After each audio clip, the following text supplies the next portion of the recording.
रामू का मन पढ़ने में नहीं लगता था। विद्यालय से जो भी गृह कार्य मिलता वह उसे कभी पूरा नहीं करता था। उसकी माँ भी उससे परेशान थी, क्योंकि वह हर बात के लिए कहा करता था, कल कर लूंगा। विद्यालय से आने के बाद खाना खाकर या तो टेलीविजन के सामने बैठकर कार्टून फिल्में देखने लगता या फिर कंप्यूटर खोलकर गेम खेलने में व्यस्त हो जाता। शाम को खेलने निकल जाता। ऐसा करते करते दिसंबर का महीना आ गया। अब 10 दिनों बाद दूसरे सत्र की परीक्षाएं आरंभ होने वाली थी। परीक्षा के इतने थोड़े दिन बाकी देख रामू को घबराहट हुई। अब वह परेशान हो गया।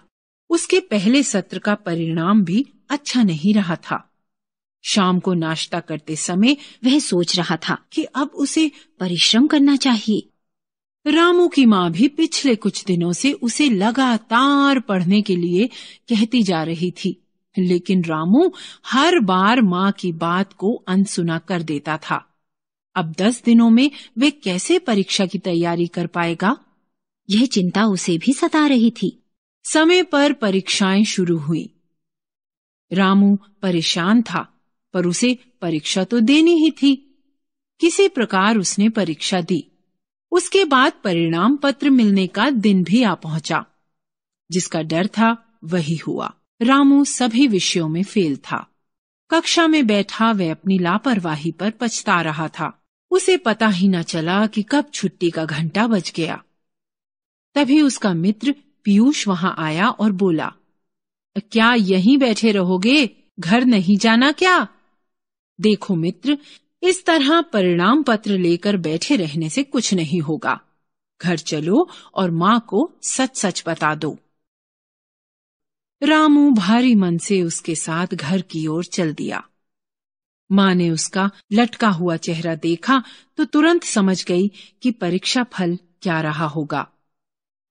रामू सिर झुकाए उसके सामने बैठा रहा। माँ को दुखी देखकर रामू और भी विचलित हो गया। तभी मूंगफली वाले की आवाज आई, मूंगफली ले लो, मूंगफली। ये वही मूंगफली वाला था जिससे रामू प्रतिदिन शाम को मूंगफली खरीदकर खाया करता था। दिसंबर का महीना था और अंधेरा घिरने लगा था। रामू सोच रहा था कि गरीब मूंगफली वाले को इस कड़ी सर्दी में भी घर घर जाकर फेरी लगानी पड़ती है। उससे रहा नहीं गया। वे बाहर निकला। बाहर की बर्फीली हवा से उसे कंपन हुई। उसने मूंगफली वाले से कहा, भैया, इतनी रात तक मूंगफली क्यों बेचते हो? तुम्हें ठंड नहीं लग रही है क्या? मूंगफली वाला बोला, बेटा, ठंड तो लगती है, किंतु मजबूरी भी है। मेरे 2 बच्चे हैं जो गांव की पाठशाला में पढ़ते हैं और अपनी अपनी कक्षा में अव्वल आते हैं। यह कहते हुए उसकी छाती गर्व से चौड़ी हो गई थी। रामू की आंखों के सामने अपनी माँ का उदास चेहरा आ गया। उसे बहुत गिलानी हुई। वह सोचने लगा, गांव में तो मूंगफली वाले के बच्चों को सुख सुविधाएं भी कम मिलती होंगी, फिर भी वे मन लगाकर पढ़ रहे हैं, और एक हम हैं जो... इसके आगे वे सोच नहीं पाया।